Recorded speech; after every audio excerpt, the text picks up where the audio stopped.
Nanak classes दोस्तों, Nanak classes के YouTube channel पे आपका स्वागत है। आज है 27 अगस्त 2020 और 27 अगस्त 2020 के जितने भी most important Rajasthan current affairs के क्वेश्चन बनते हैं प्लस इंडिया करंट अफेयर्स के क्वेश्चन बनते हैं, आज हम उनका डिस्कस करेंगे। पूरा वीडियो ध्यान से देखना और लास्ट में मैं आपसे क्वेश्चन पूछूंगा जिनके जवाब आपको कॉमेंट बॉक्स में देने हैं। तो इसकी पीडीएफ आपको टेलीग्राम पर नानक क्लासेस स्टडी अड्डा ग्रुप है वहाँ प्राप्त हो जाएगी। तो वीडियो को सारे विद्यार्थी लाइक करोगे, शेयर करोगे, क्योंकि 2 से 3 हज़ार विद्यार्थी हर रोज़ देखते हैं, 2 से 3 हज़ार, लेकिन लाइक आपके 500 तक नहीं पहुंच पाते हैं। तो सपोर्ट किया करो, लाइक कम से कम 1000 लाइक होता है तो आपके लिए इतनी कड़ी मेहनत से करंट अफेयर्स तैयार किया जाता है। तो पूरी सपोर्ट। अगर वीडियो अच्छा लगे लाइक शेयर, अगर आप चैनल पे नए हैं तो इसको सब्सक्राइब कर लेना और इसके पास लगे बेल आइकन के घंटे को दबा लेना, क्योंकि हमारे जो भी वीडियो अपलोड हो आप तक उसका नोटिफिकेशन पहुंच सके।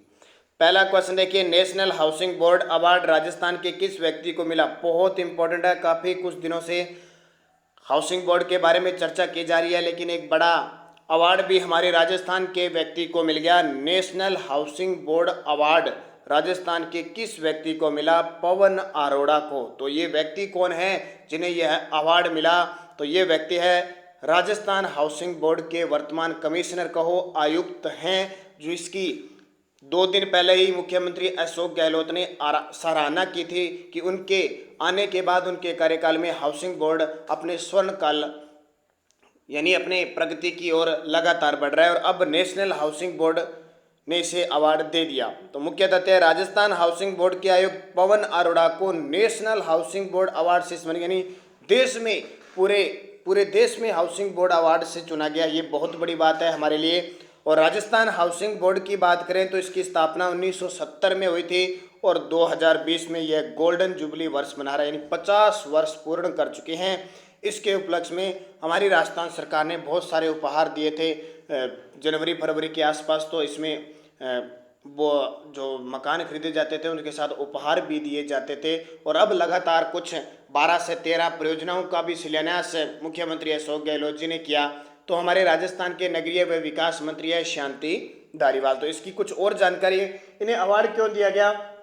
तो इन्हें अवार्ड दिया गया जयपुर के अंदर टेक्नोलॉजी पार्क में इंदिरा महिला शक्ति केंद्र स्थापित करने के लिए, बहुत बड़ी पार्क बनाने के लिए एक बहुत बड़ा निर्णय लिया गया। एक बड़ी सोच इनकी पवन अरोड़ा के काम आई थी, इसलिए इन्हें यह अवार्ड दिया। क्या एक ये भी याद रखना, जयपुर के मानसरोवर के टेक्नोलॉजी पार्क में इंदिरा महिला शक्ति केंद्र बनाने के लिए, इंदिरा महिला शक्ति पार्क बनाने के लिए अवार्ड मिला, ताकि महिलाओं को शिक्षा के क्षेत्र में, संस्कार के क्षेत्र में किसी भी प्रकार से उनकी प्रगति हो, इसलिए ये पार्क बनाया गया। उसके लिए पवन अरोड़ा को यह अवार्ड मिला। तो क्वेश्चन एग्जाम में आ सकता है, राजस्थान हाउसिंग बोर्ड के आयुक्त पवन अरोड़ा।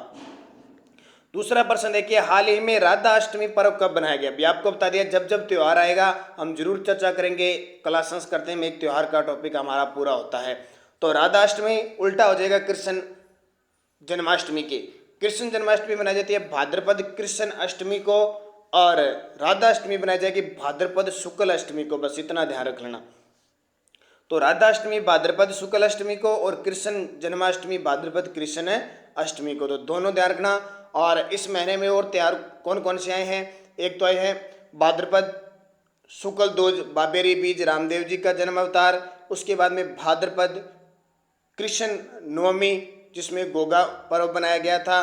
तो और हरतालिका तीज आई थी एक तीज को भाद्रपद को, और आगे आएगा तेजा दशमी भी आएगी, उस पर भी हम चर्चा करेंगे। तीसरा, मुख्यमंत्री अशोक गहलोत के द्वारा सुपर स्पेशलिटी सेंटर का उद्घाटन कहाँ किया गया? मुख्यमंत्री अशोक गहलोत के द्वारा सुपर स्पेशलिटी सेंटर का उद्घाटन कहाँ किया गया? तो ये बीकानेर के अंदर किया गया। मुख्य तथ्य, 24 अगस्त 2020 को मुख्यमंत्री अशोक गहलोत ने सरदार पटेल मेडिकल कॉलेज, कौन सा? सरदार पटेल मेडिकल कॉलेज बीकानेर में सुपर स्पेशलिटी सेंटर का उद्घाटन किया।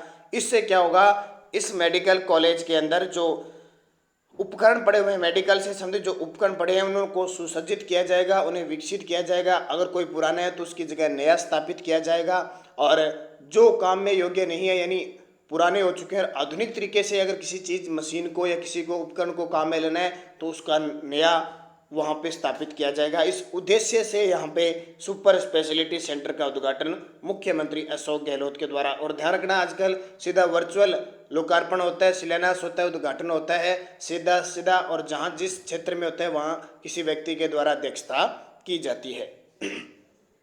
चौथा, हाल ही में राजस्थान के किस महाविद्यालय में संविधान पार्क बनाए जाने का निर्णय लिया गया? ये बहुत इंपॉर्टेंट। हाल ही में राजस्थान के किस महाविद्यालय या विश्वविद्यालय में संविधान पार्क बनाए जाने का निर्णय लिया गया है? तो वह जोधपुर कृषि विश्वविद्यालय, जो जोधपुर में ही स्थित है। मुख्य तथ्य, फरवरी 2020 में आदेश के अनुसार राज्य के हर विश्वविद्यालय में संविधान पार्क है वो होना चाहिए। इसके तहत कृषि विश्वविद्यालय जोधपुर में संविधान पार्क बनाने का निर्णय लिया है। इसके अलावा हाल ही में जोधपुर कृषि विश्वविद्यालय ने किसान पोर्टल की भी शुरुआत की है। कृषि विश्वविद्यालय तो किसानों से संबंधित बात होगी। अब ये क्यों किया जाएगा? संविधान पार्क बनाने का मतलब क्या हुआ कि एक संविधान का पूरा नियम चट्टा लिखा जाएगा। एक पार्क जैसे होता है ना, पार्क के अंदर उसमें अलग अलग शिलाएं लगाकर या किसी भी प्रकार से संविधान के बारे में विद्यार्थियों को अवगत करवाया जाएगा। जैसे अपनी किताब होती है ना, उसमें प्रस्तावना पढ़ते हैं ना, हम भारत के लोग, भारत को संपूर्ण प्रभुत्व, उसमें संविधान के बारे में लोगों को जागरूक किया जाएगा। संविधान में किस प्रकार का कानून लिखा हुआ है, कैसे हमारा देश चलता है, किस आधार पर अनुच्छेद होते हैं, किस प्रकार धाराएं होती है, उन सब के बारे में लिखित होगा, जिससे विद्यार्थी वहाँ जो पढ़ रहे कृषि विश्वविद्यालय उनको भी ज्ञान होगा, उन्हें भी शिक्षा मिलेगी, उन्हें भी उनको पता लगेगा। क्योंकि अक्सर हम पढ़ते रहते हैं लेकिन हमें संविधान के बारे में बहुत कम पता होता है। जो विद्यार्थी पॉलिटिकल पढ़ता है अच्छे मन से, उसे तो संविधान समझ में आता है। बाकी बहुत सारे लोग हैं पढ़ते रहते हैं लेकिन बिल्कुल ही पता नहीं थे।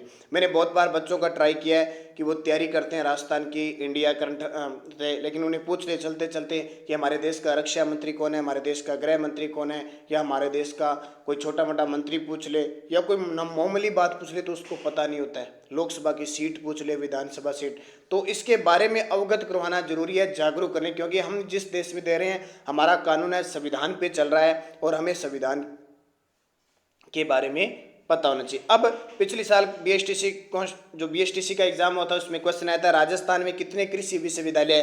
तो 5 कृषि विश्वविद्यालय है। स्वामी केशवानंद विश्वविद्यालय बीकानेर, श्री कर्ण नरेंद्र विश्वविद्यालय जयपुर, महाराणा प्रताप कृषि विश्वविद्यालय उदयपुर, जोधपुर कृषि विश्वविद्यालय जोधपुर और कोटा कृषि विश्वविद्यालय कोटा। ये 5 कृषि विश्वविद्यालय ध्यान रखना। और पहला कौन सा? स्वामी केशवानंद विश्वविद्यालय बीकानेर। 5वां, राजस्थान के पैरा एथलीट देवेंद्र झाझड़िया को किस वर्ष खेल रत्न पुरस्कार से सम्मानित किया गया?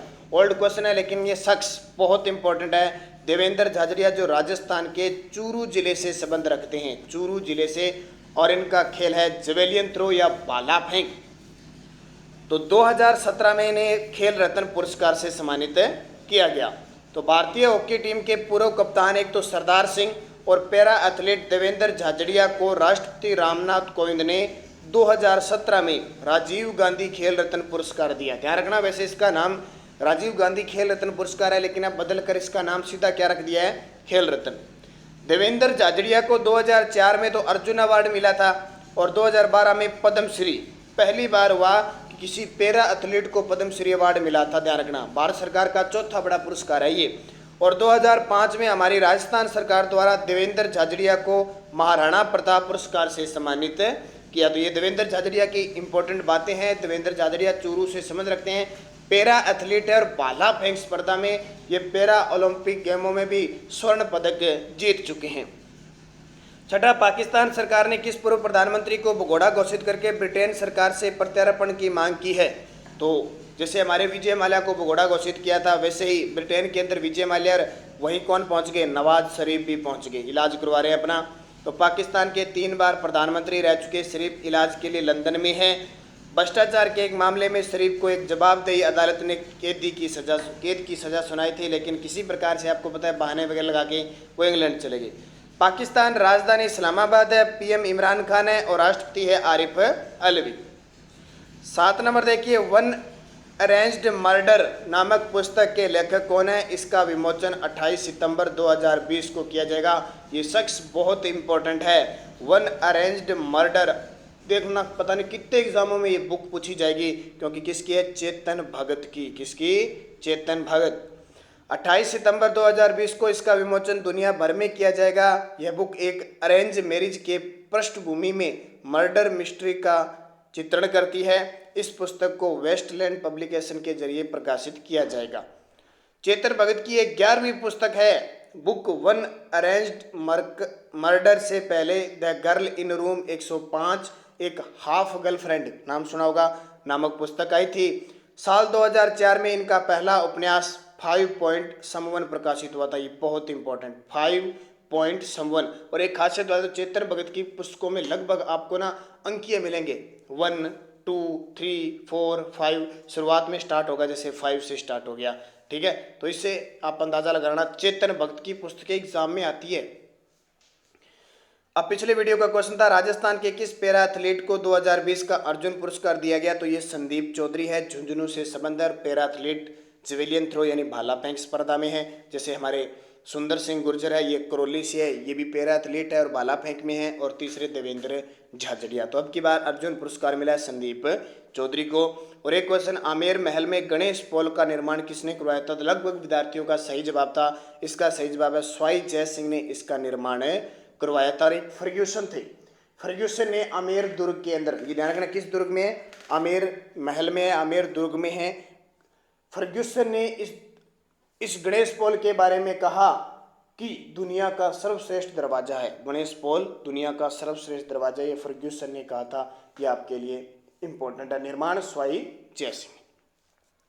अब वीडियो के लास्ट में मैं आपसे क्वेश्चन पूछता हूं जिनके जवाब आपको कमेंट बॉक्स में देने हैं। देश के पदाधिकारियों में पद क्रम के अनुसार तीसरे क्रम में किसका पद आता है। कल मैंने जैसे पूछा था ना राज्यपाल का, वैसे ही देश के पदाधिकारियों में पद क्रम के अनुसार तीसरे क्रम में कौन होगा, उपराष्ट्रपति, प्रधानमंत्री, राज्यपाल या भारत के मुख्य न्यायाधीश, ये बताना है आपको। और एक क्वेश्चन, ढोल नृत्य को प्रकाश में लाने का श्रेय राजस्थान के किस मुख्यमंत्री को जाता है। ढोल नृत्य को प्रकाश में लाने का श्रेय राजस्थान के किस मुख्यमंत्री को जाता है।